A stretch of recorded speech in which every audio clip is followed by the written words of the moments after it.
Do you want to get more views on your videos? Probably. And I'm gonna show you how to do that. Hi, my name's Damien, by the way. And if you're new here, take a look around. I hope you like what you see. Today we're talking about not making bad thumbnails.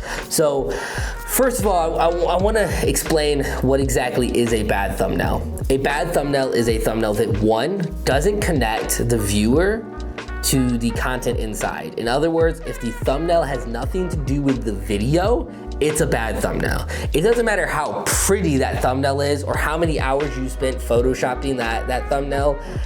If it doesn't connect the viewer with the content inside, it's a bad thumbnail. Secondly, what makes a bad thumbnail? Well, a thumbnail that's just quite frankly boring or hard to follow. So just for example, let's say that you were making a thumbnail about personal financing. And on that thumbnail, you put a piggy bank, and then over here you have a bank emoji from like an iPhone, and then over here you have a bunch of dollar bills, and then over here you have a big old bunch of stacks of gold, and then you have big old weird text that screams out at you, hey, this is how you make more money. Okay, all of those things are related with maybe what's inside the video. They're all different forms of finance, but you have way too much going on in that thumbnail. To simplify that down would make that a much simpler thumbnail. Sometimes it's easier to just go back to the basics and create something simple. This was a mistake that I made for years, constantly creating videos that I thought were good, that I thought would get views, and then they wouldn't get views. And I do contribute a lot of that to bad thumbnails, and honestly, probably some bad content. So then what is a good thumbnail? Well, a good thumbnail can be broken down into kind of three elements.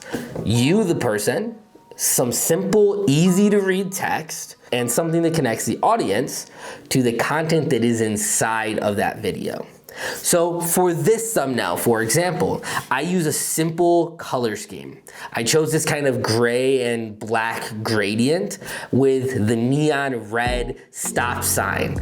I felt like this would stand out when you were scrolling through your feed, that this would kind of jump out at you. And then I put myself on there. And it's very important that if you are a channel that shows your face, to put yourself on the thumbnail. And the reason for that is quite simply that we're always looking for real human connection. And it's been proven that when you have a human being inside your photo, it tends to do better on social media. This has been proven across Instagram, and it certainly reigns true on YouTube as well. Look at all the big channels. Look at Mr. Beast, look at Think Media. They always have what? They always have themselves or a person inside the thumbnail. They always have clear text. They always have nice colors, and they always have something to connect the viewer to the content that is inside. This is super easy, super basic, and super straightforward. Now there is one other thing that I want you to do. I want you to, when you're editing your thumbnail, to shrink down the image to 18%. Because this 18% is what people are seeing on most of their devices. I even go as far as to take it down to 10%. Just in case, because I've seen personally, working in the cell phone business, that there's a lot of people still rocking really old iPhones, and if they're getting on YouTube, it might even be a little bit smaller than 18%. So the next time you sit down to make a thumbnail, those are the things you should be keeping in mind. Does this connect the audience to the content that's inside? Does it have nice, vibrant, contrasting colors that catches people's attention?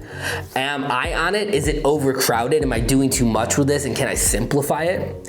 And then what does it look like at 18%? Now, you've probably also seen that there's a few content creators like Peter McKinnon or Casey Neistat, who tend to do these more story-ish or artistic thumbnails. And if you're just starting out in YouTube, I would advise against that. That was the route that I tried to go. But the truth is that sometimes their thumbnails don't exactly relate to what's inside the video. But we click on them because we already know them. They're already big names and we already like them. But if someone is new coming to your channel, they probably aren't gonna click on it. And if they do, and then they see that inside the video, this has nothing to do with what I was promised initially, they're probably not gonna stay around. Thumbnails should be simple and easy. and can be broken down to those simple 3 formulas: a face, a text, and something that connects the viewer. I hope that this quick video just gives you a little bit of insight on how to start making better thumbnails. And I'll see you guys in the next one. Peace.